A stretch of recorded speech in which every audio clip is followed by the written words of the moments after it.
আসসালামু আলাইকুম। আমার প্রজেক্টে হ্যান্ড স্টিচ করা বলা যায় এটা মোটামুটি একটা বড় project, one of the largest. কারণ এত লং হ্যান্ড স্টিচের কাজ আমরা খুবই কম করি, এরকম ক্রিটিক্যাল প্লাস হচ্ছে এই অর্ডারগুলি আমরা অ্যাভয়েড করি। এই অর্ডারটা স্পেশাল, এই অর্ডারটা এক বড় ভাই এলাকার আমার বেশ পরিচিত শুভাকাঙ্ক্ষী, তো ওনার আরও অন্য বেশ কিছু প্রোডাক্ট আমার অর্ডার আছে।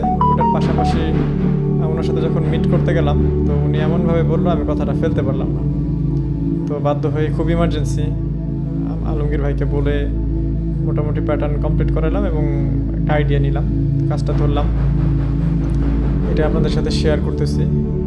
তো unique product, unique work, as usual যে ওয়ালেট বা পার্টস আমরা যেগুলি করি ওটার বাইরে কিছু হইলে ওইটা সবার সাথে শেয়ার করতে ভালো লাগে।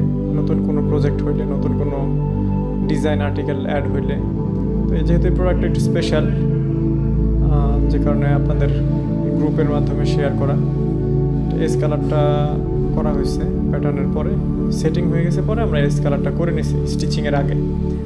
তো এস কালারটা 3 কোট ইউজ করা হয়েছে। এস কালার করার পরে সেকেন্ড কোটের পরে অনেকটা এরকম ছিল, তারপরে কমপ্লিটের পরে আমরা থার্ড কোট দিছি আরেকটু যাতে ভলিউম হয়, রাউন্ড হয় শেপগুলি। লেদারটা ফুল ক্রোমের উপরে করা, বাট টু টোনের একটা ইফেক্ট করা আছে, একটু অ্যান্টিক স্প্রে করা আছে, বেশ সুন্দর একটা লেদার, একদম সফট। তো যেহেতু আমাদের হাতের কাজ আমরা বরাবরই করি, আপনারা জানেন যারা আমাদের টোকিও লেদার টেকের পেজ বা আমাদের ওয়েবসাইট ফলো করেন। তো এই পাঁচ টুলগুলি আমার বেশ পুরনো, দেখতে পাচ্ছেন ব্যবহার করতে করতে বেশ টেম্পারিং হয়ে গেছে। তো রাউন্ড পাঞ্চ মোটা কাজ করতে গেলে, হেভি ওয়ার্ক করতে গেলে রাউন্ড পাঞ্চটাই বেশ সুইটেবল হয়, যেহেতু লেয়ারটা বেশ মোটা, বেশ ভারী, থিকনেসটা অনেক বেশি। তো হাতের সেলাই করতে আমরা এই 4mm গ্যাপের এই পাঞ্চটা ইউজ করি।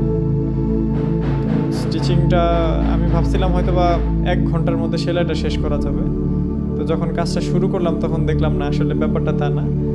প্রায় 2.5 ঘন্টা সময় লাগছে আমাদের এই টোটাল ম্যাটটা স্টিচ করতে। বেশ লম্বা লম্বা সেলাই অনেক সময়। তো স্টিচিংয়ের এই ব্যাপারটা কন্টিনিউয়াসলি করতে গেলে কি হয়, যাদের অভ্যাস নাই হাত খুব পেইন হয়, আর বিশেষ করে বড় যখন সুতাটা বেশ লম্বা করে নেওয়া লাগে তখন টানতে 2-3 বার করে টানা লাগে। তো আলহামদুলিল্লাহ যাই হোক আমাদের কমপ্লিট হয়ে গেছে প্রোডাক্ট। আমার ডেস্কে রেখে আমি 2-1টা ছবি শেয়ার করলাম। ফটোগ্রাফি অত একটা ভালো না, বাট আইডিয়ার জন্য, যাতে আপনারা কমপ্লিট প্রোডাক্টটা কেমন হয় দেখার জন্য। সবাইকে অনেক ধন্যবাদ। আর ইউনিক কোনো প্রোডাক্ট এরকম যদি কারো আইডিয়া থাকে অবশ্যই আমাদের সাথে শেয়ার করবেন। আমরা অ্যাটলিস্ট R&D করতে চাই, মার্কেটে সবাই যেটা না করে R&Dটাকে ভয় পায়, আমরা R&D করবো। আসসালামু আলাইকুম।